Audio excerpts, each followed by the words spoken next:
Hi friends, welcome back to there we go. Honestly, this isn't really this is a podcast episode.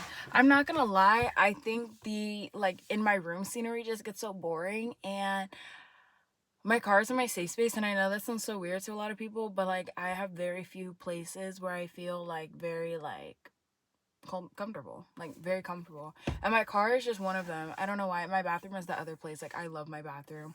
They're the only places with locks on them and the only place where you can't get in where I'm in. So I don't know, but welcome back. I haven't really been pouring into my craft, as I say all the time.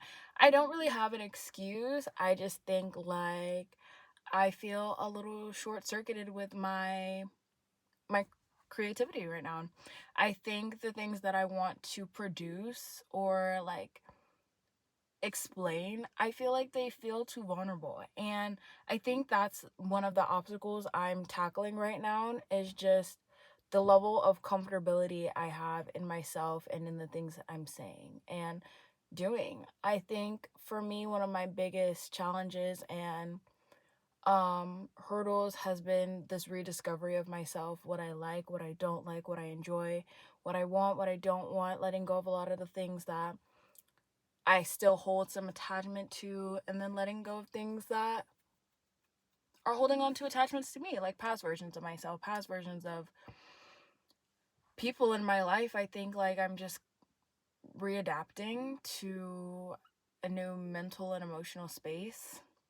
I think for me, because I know sometimes in my podcast I say a bunch of nothing because you guys can't read my mind and you don't know me personally. So me kind of speaking on such a vague and broad level is just that, vague and broad. So there's no that makes sense, but for me, I've been tackling a lot of this interchange with just my sexuality. I think that's a really weird loaded thing to talk about because that's something that I've actively avoided talking about on my podcast for a really long time. If you watch any of my podcast episodes, even when I'm talking about my exes or my dates I've gone on and I accidentally say she or her, I'm like, oh. And I think I've been tiptoeing around myself, tiptoeing around my change, tiptoeing around what I like, what I don't like denial truly is a river in Egypt, babe, but it's right in front of my face. So I think those are things that make such a big difference when you start to accept all parts of yourself, even the parts of yourself that you're unfamiliar with and you're uncomfortable with, and because it's not even that I'm uncomfortable in my own sexuality, I'm just uncomfortable with the potential judgment that comes from fully embracing who I am. Because walking in, I think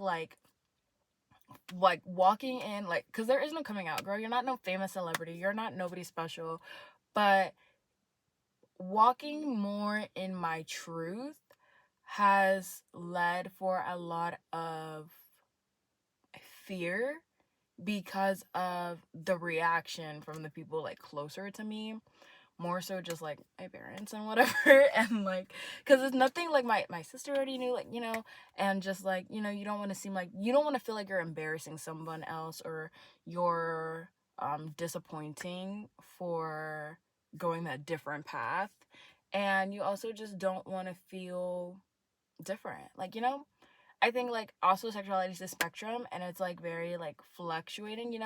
I think I've always believed, growing up, I've always believed, how can you know what you like if you don't try it? That's just the motto, baby. But that's life. How could you don't knock it till you try it. Don't knock anything until you try it. But some people just know that's not for me, that's not for me. And that's in just any aspect, any consensus in life. But yeah, embracing who I am, I think, has just been a really tough thing to do, because I also just kind of fear how other people's perception and feelings of me will be and change, or if they will change, or if nobody just gives a fuck at all. That's even better. But I think a lot of that is just because of how I've already seen the reactions be established, when I was with my girlfriend. That was oh baby, that was tough. That was a tough time. That was a really tough time for me, but I do value that experience because I think it's just something that allows you to kind of feel, it does kind of push you into a cave, and it does make you feel okay, my people pleasing definitely comes out, but I am learning to just be authentic to myself in every single aspect I can possibly think of. And I think like talking about this in my podcast, like I'm gonna actually upload this and not cut it out and be like, oh my gosh, no. But talking about it just should open a door for comfort in oneself. And that's, I don't know, something that I've just really been going through today, because I was just, I don't know, I'm just very like emotional, very like sad, very like fluctuating as a person. I have so many days where I feel like I'm having like really good days. Like I'm having bomb days. Like I'm not gonna lie, I've been really, really, really pouring into myself in a way that I feel like I haven't really before, and I've been feeling really fulfilled out of life. Now, in retrospect, I have also been, you know, battling being comfortable with myself. I've been battling like just like moving on from certain things. I've been battling like living in the past a lot. And I've been also kind of battling like a secret jealousy and envy towards a lot of past people in my life, which is very like minor, but it's still there. And I know it's there because I covet in ways that you're not supposed to covet. You're not supposed to want what other people want. I think I use that word right. Covet. Like, I think I use that word right. Hold on. Covet definition. Okay, so not cover, covet. Yeah, to want something that someone else has. I can't use a word and I can't use a word and I didn't use it right. That is so ignorant. Like, be up to date, stay up in here. But yeah, I literally look at what other people have, and it's not even that I look at what they have and I want it. It's and this is gonna sound really bad and I know it, but I'm like, why does this person have this and I don't have it, but I've worked harder than they did to get it? And I know that's bad. I know that's a really bad mindset. I know that's a really bad mentality. I know that's a really bad thought process. I know you shouldn't look at the lives of other people and compare them to yours. And I know you shouldn't look at what other people have and put you on the same scale as them of a list of deserving and least deserving, because you're not them, you don't know them, and they're not you and they don't know you. I prayed a little bit today and I felt very upset because I was like, I feel like a lot of the things that I'm praying for are kind of passing me by. Yet, I have seen a lot of my prayers be answered by God. But the prayers that I feel like are the most important to me, I feel like He's putting everything I've asked for in the hands of other people. And then those people are coming around me and it feels like they're taunting me and like playing in my face with it. And I know that's not the case. I know that's just like the devil on my shoulder, like making me feel like less than and less significant because I'm comparing myself to other people and I'm comparing my blessings to what other people have and what other people have gained out of life. And I keep telling myself, like, one thing that I've been really thinking about with love and like the concept of love is that it can be such a beautiful thing to see how love is ordained in your life, and it can be such a beautiful thing to see how love is ordained in the lives of others. But love can be such a painful thing when you start making it more of, I love more, or I've loved deeper than them. They've gotten more and I've gotten less, and that means I'm loved less or my love isn't as significant. I think when we think of things that are once true in our lives and we kind of twist them and make them seem negative to fit our own agenda, it subconsciously puts us in a really bad hole to make us question the reality and the intention and genuineness of the things that have already happened in our life, the things that have already succumbed. I've definitely have caught myself doing this a lot. I've caught myself doubling down on a lot of things that I know to be factual and things that I know to be true to fit the agenda and the reality that I've started to place in my own head to kind of make myself feel better. Sometimes we do like to tell ourselves the negative things to comfort our sob story that we have established for ourselves that we completely negate from the positive things.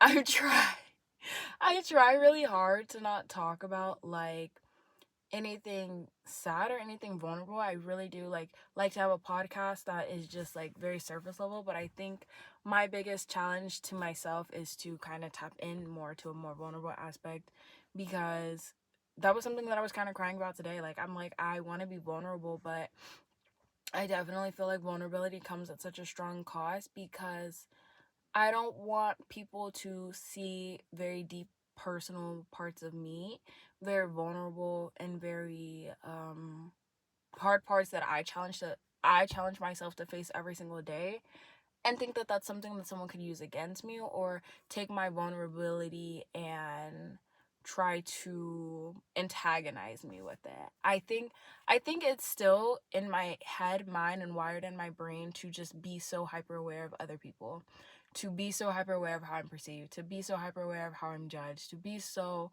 in my head about things that just are so insignificant, because at the end of the day, the only person walking in my shoes is me, and going through my journey is me. So I don't think it's fair to kind of hold myself up to a standard of, let me limit who I am, and let me limit how I think, and let me limit how I execute myself, so other people don't have anything to talk about. But even if I were to speak everything on my heart, mind, and chest, I still think that's going to give someone something to talk about. And even if I don't, still give someone something to talk about. You could talk about how my lashes aren't done right now and how I look a damn mess. I just gave you something to talk about. Like, I just think, I don't know. A lot of times when I'm podcasting too, it's me also just kind of coming to realizations on my own, because journaling sometimes is just really, it's too much. Okay, I love journaling. I love advocating for journaling, but my hands start cramping. So podcasting for me just really helps me open up my mind, my thoughts, like, to actually verbalize what I'm thinking. It makes life simple for me. It makes life easy for me. But I think, like, tapping into parts of myself and not comparing is really, like, the biggest thing that I'm facing right now. I was doing some stalking today, per usual, and I ended up hurting my own feelings again, yet again, yet again, yet again. And I really wanted to be mad about this, even though, like, there's nothing to be mad at. I think we kind of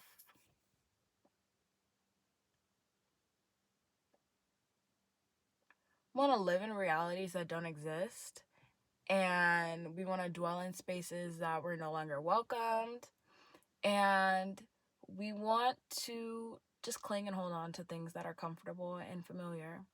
I dread deeply letting people into my life and my circle and my space. I have a lot of fear. I've been, like, really, like, trying to analyze, like, my perspective of love, dating, and relationships, because I have jumped back into the dating pool, and I have tried to go on dates, and I've hated every single one I've been on. It's gotten to the point, and I don't even mean to seem like too good or like boosh or whatever, but I just have not enjoyed myself. I have not enjoyed the experience. I have not enjoyed, the time spent together. I just have not liked it. And I could tell you, one, it's because of the first thing that I said, the lack of truth that I have to myself. I keep going on dates with men knowing that to be a man in my life, that what I'm being presented with is not what I hope and desire to even have in my life, or in my near future, or in my future, period.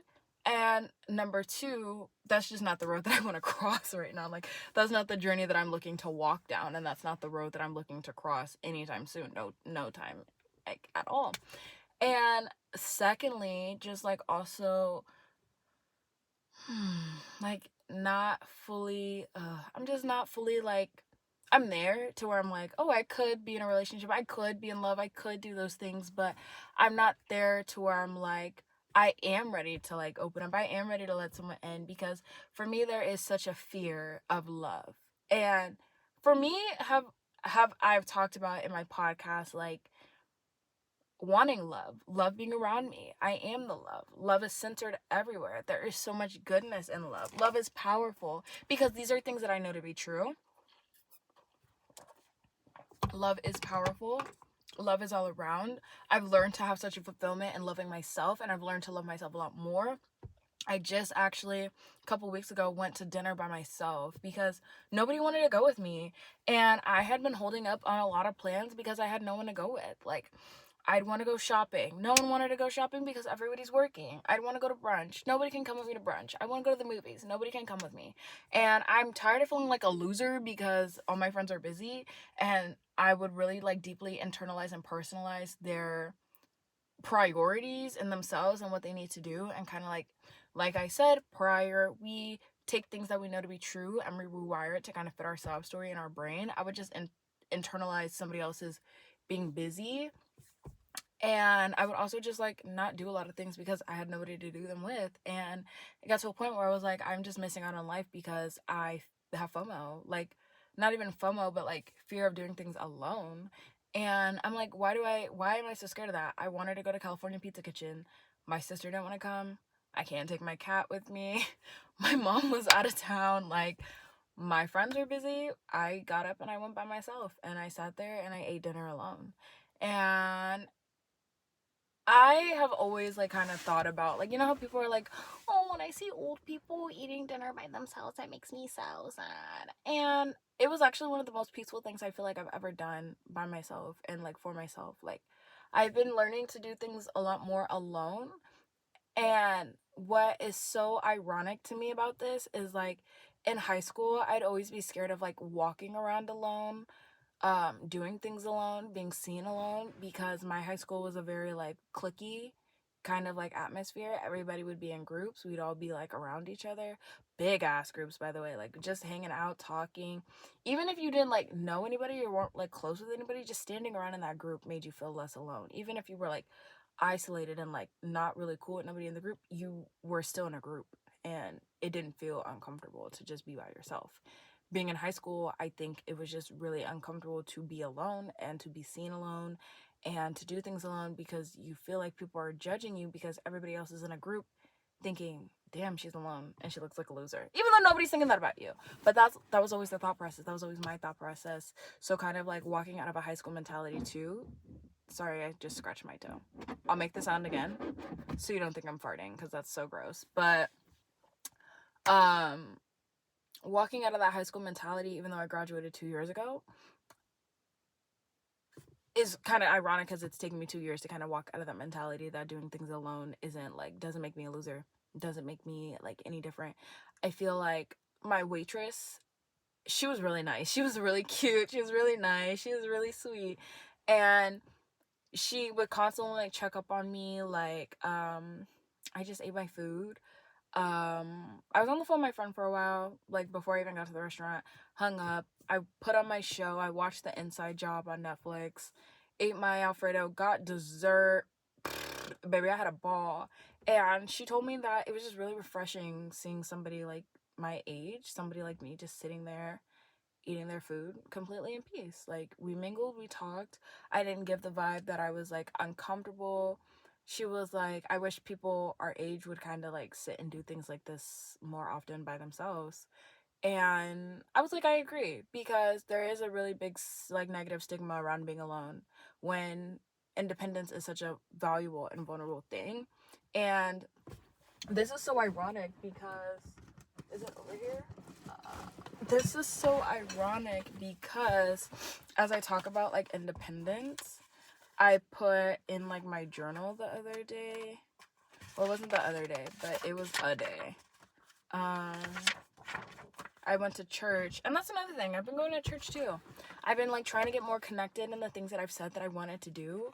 I've been trying to be more invested in the things that I wanted to put my time and attention to. Like earlier today, as I was like going through like my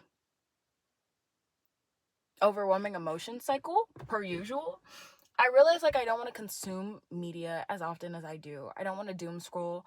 I don't want to be on TikTok a lot. I don't want to be on Instagram a lot. I just want to kind of pour into my craft and pour into my creativity. And for me, that just looks like reading more books, watching more movies, like getting off my phone, going outside, going on walks, going on hikes, like doing things, getting connected, because I haven't told you guys, but I did quit my job recently, and that was really hard for me. I actually sat in my car for an hour and I cried about it because I needed a space of privacy where I could just cry and be sad about leaving my job. And I worked with kids. I worked at an elementary school, worked there for 7 months. This is the longest I've ever been at a job. I'm usually like a 4 month shooter and then I'm out to the next job.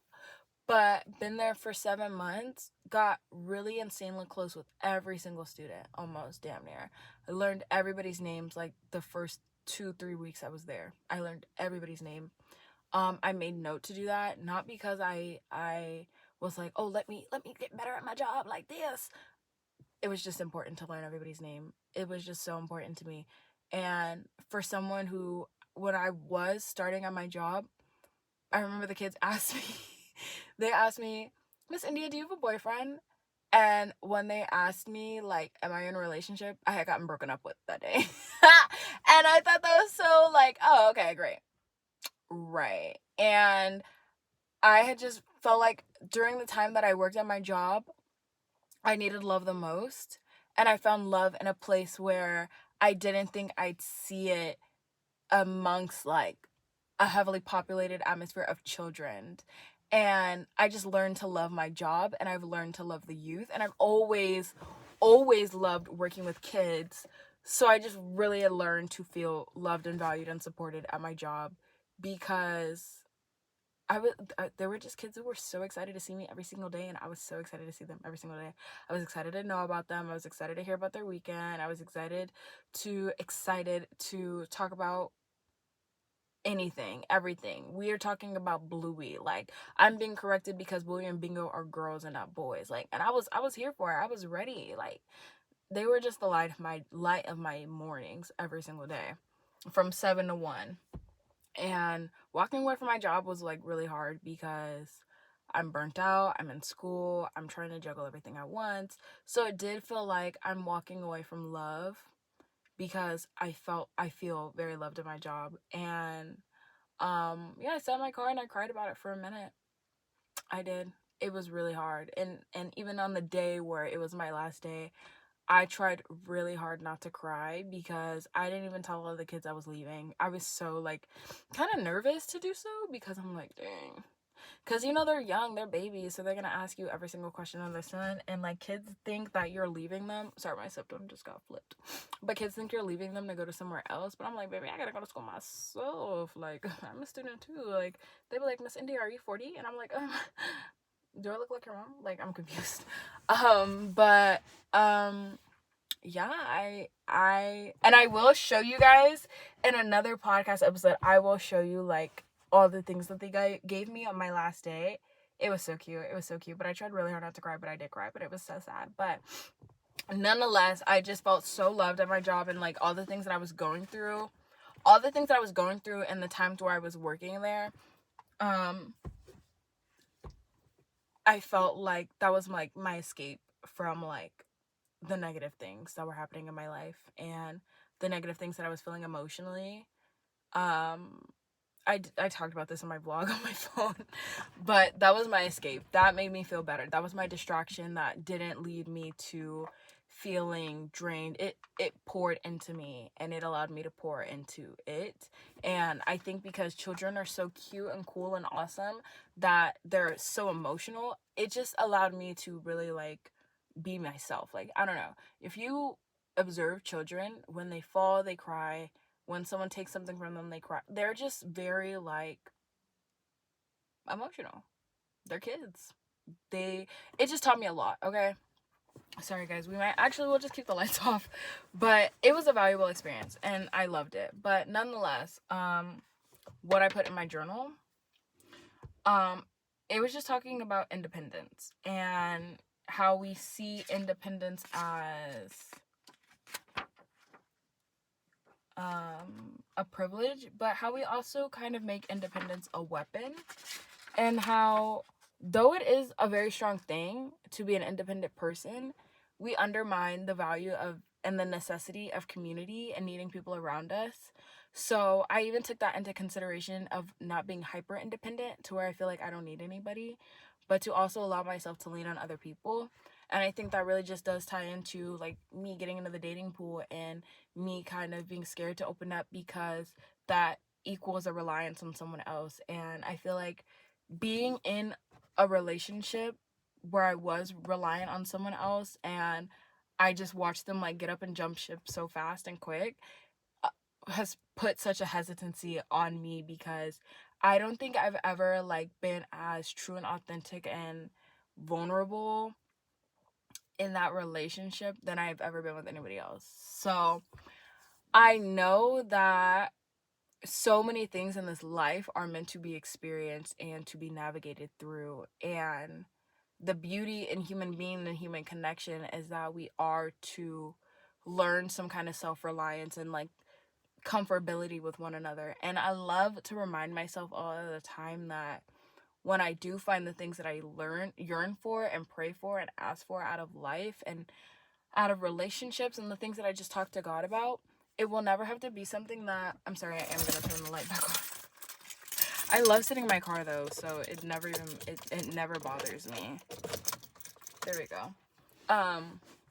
The things that I ask the Lord for and the things that I do pray and talk about to God, I know that when it comes in my life, like, I will never have to force anything. And I think that's something that we should always remind ourselves, is that the things that you seek out of life should never come out of force and like you putting your hands on it trying to make it work. And I think like I look at a lot of my friendships, relationships, and I feel like if I have to do more to kind of like make something be more for me, then it's just not for me, because I think everything in life should be effortless and fluent and like genuine and open. And a lot of my friendships are like that, and a lot of the good things that happened in my life have just happened effortlessly.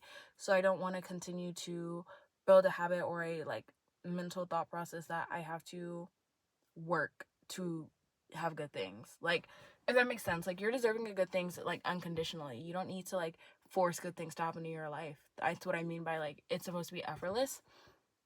I want good things to effortlessly befall upon me, and not because I forced and like push good things to happen for me. If that makes sense. You know, obviously, like, use your critical judgment, like critical thinking and like wise judgment with what I'm saying. But yeah, honestly, that's kind of like where I'm at. And I feel like, oh, I've also just been trying not to have my podcast episodes be like 40,000 minutes long. So, you know, I've been trying to keep it cute, short and simple. But I have also just like, you know, to just talk about my podcast and like what I want to do, because I don't want you guys to be like, what the hell is she doing? I've been recording on my iPad a lot. I don't know if you guys could tell, this is not typical podcast setup, but it's cute and it's fun. And I'm literally like, my goal has never really been to be like an influencer. Like, excuse me, I've always said I would get canceled off rip, because I will argue. I'm sorry, like, I'm just trying to be like upfront and honest, but I've always just wanted to speak my mind, speak my truth, and I've always wanted other people to feel empowered by speaking their mind and their truth. And I want you to feel seen with what you're going through, what you're experiencing, what's happening in your life, because we're all human. And I think we try to be more robotic with what's going on in our lives and what's going on in our emotional and mental state. And I just think like the more human you are, the more relatable you'll be, because we try to put on a front for so many things that are not necessary and not needed. So I just want my podcast to be a safe space, like literally for you, me, and anybody else who ever clicks this podcast account. And I want to start doing more like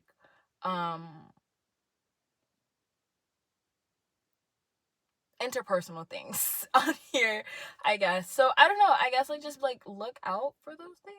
I don't know, but I just want to reflect my heart and soul in my craft, and I want you guys to see my heart and soul be poured out into the things that I do and the things that I feel fulfilled in. So yeah, hopefully the next podcast episode we're talking about a book that I read, because that's something that I really, really, really have wanted to do, because I have a lot of self-help books that are just collecting dust, and I want to put those to use. So yeah, that's today's episode. I love you guys so much, and I'll see you soon.